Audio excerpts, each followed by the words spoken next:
পড়ার বিষয় পক্ষ থেকে বলছি, তোমরা যারা কলকাতা বিশ্ববিদ্যালয়ে ভর্তি হয়েছো ফার্স্ট সেমিস্টারে, তারা অনার্স বা পাস যাই পড়ো না কেন, বা সায়েন্স আর্টস কমার্স যাই পড়ো না কেন, ফার্স্ট সেকেন্ড এবং থার্ড সেমিস্টারে একটি করে আইডিসি পেপার থাকবে এবং প্রত্যেকটা আইডিসি পেপারের সিলেবাস এক। মানে এটা বলতে চাইছে, ধরো পলিটিক্যাল সায়েন্স আমরা ফার্স্ট সেমিস্টারের আইডিসি সাজেশন দিচ্ছি, এই যা সিলেবাস আছে শাসন প্রক্রিয়া সম্পর্কে ধারণা বা আন্ডারস্ট্যান্ডিং গভর্নেন্স, যে সিলেবাস আছে বা চ্যাপ্টারে যাই বলি না কেন, সেকেন্ড সেমিস্টারে যদি পল সায়েন্স থাকে একই থাকবে, থার্ড সেমিস্টারও যদি কারো পলিটিক্যাল সায়েন্স থাকে এই একই জিনিস থাকবে।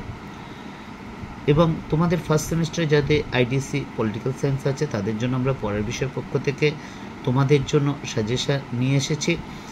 তোমরা এর মধ্যে হয়তো নিশ্চয়ই জেনে গেছো, আমরা পড়ার বিষয়ের পক্ষ থেকে হিস্ট্রি এবং এডুকেশনের অনার্স বা history pol science philosophy education major minor IDC paper 4টে paper, history pol science philosophy education এই 4টে আইডিসি পেপার, এবং ইএনভিএস এবং সিভ্যাকের আমরা নোট বা সাজেশান দিয়ে থাকি। এবং কলকাতা বিশ্ববিদ্যালয় থেকে কোনো যদি নোটিফিকেশান দেয় যেটা তোমাদের দরকার, সেগুলো কিন্তু তোমাদের আমরা দিয়ে থাকি।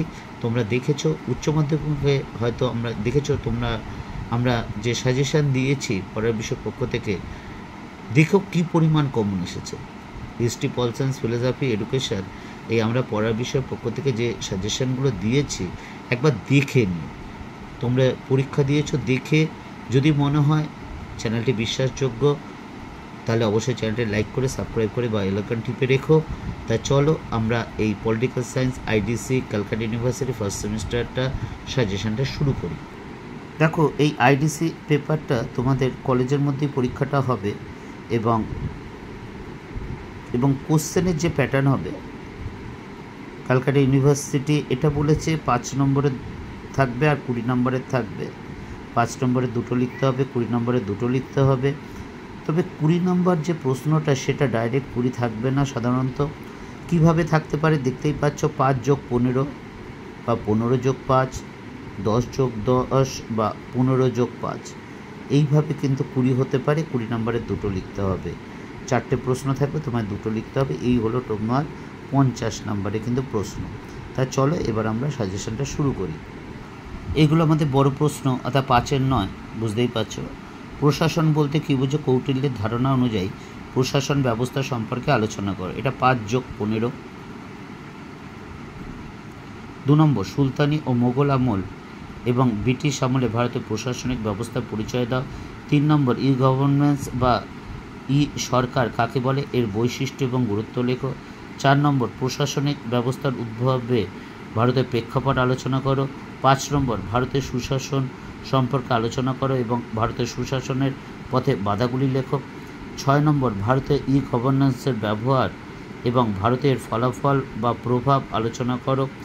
এই ই গভর্নেন্সের বাংলায় তর্জমা হচ্ছে বৈদ্যুতিন শাসন।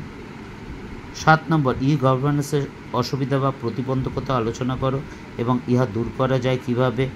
8 নম্বর, ডিজিটাল প্রশাসন বা ই প্রশাসন সম্পর্কে ব্যাখ্যা লেখো। এই প্রশাসনের সুবিধা অসুবিধা আলোচনা করো।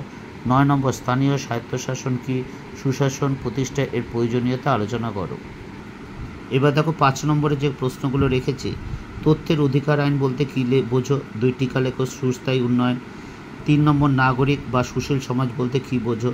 4 সরকার ও প্রশাসনের মধ্যে পার্থক্য লেখো। 5 টিকা লেখো। জনপরিষেবা। 6 উন্নয়নের সাথে গণতন্ত্রের সম্পর্ক আলোচনা করো। 7 সবুজ বা গ্রিন প্রশাসন কি। 8 ভারতে সবুজ প্রশাসনের বাধাগুলি লেখো।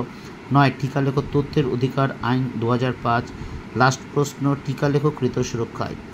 এই 5 নম্বরে 10টা বা ওই যে প্রশ্ন আমরা দিলাম, যে 10 নম্বর বা 15-20 যাই বলুন না কেন, এগুলো যদি তোমরা ভালো করে এখন থেকেই পড়াশোনা শুরু করে দাও তাহলে কিন্তু পরীক্ষায় অবশ্যই ভালো ফল করবে। তোমাদের ফার্স্ট সেমিস্টারে কিন্তু অনেকগুলো বেশ কিছু পেপার পড়তে হবে, কাজেই এখন থেকে যদি পড়াশোনা শুরু করো তাহলে যদি মুখস্থ করে ফেলো, মুখস্থ বলতে আমরা পড়ার বিষয়ের পক্ষ থেকে এটাই বোঝাই, আগে জিনিসটা বুঝে কিন্তু মুখস্থ করবে। এটা কখনোই এখন কলেজে পড়ছো বা বিশ্ববিদ্যালয়ে আন্ডারে চলে গেছো, এখন বড় হয়ে গেছো, তাই জিনিসটা আগে বুঝে তারপর পড়বে, না বুঝে অন্ধর মতো পড়বে না। তার কারণ হচ্ছে তুমি যদি কোনো কারণে পরীক্ষার হলে ভুলেও যাও তোমরা যদি বুঝে থাকো জিনিসটা তাহলে কিন্তু অবশ্যই লিখে আসতে পারবে।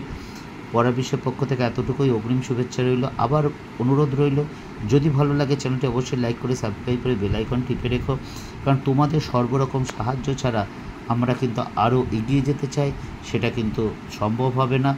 কোনো কিছু ভুল ভ্রান্তি হলে অবশ্যই মেনশন করবে, কারণ আমরা কিন্তু এগোতে চাই। ভুল হয়তো হয়েও যেতে পারে। তোমাদের সাজেশনটা আমাদের কাছে খুবই গুরুত্বপূর্ণ। পড়া বিষয়ের পক্ষ থেকে এতটুকুই, অগ্রিম শুভেচ্ছা রইল সকলের জন্য।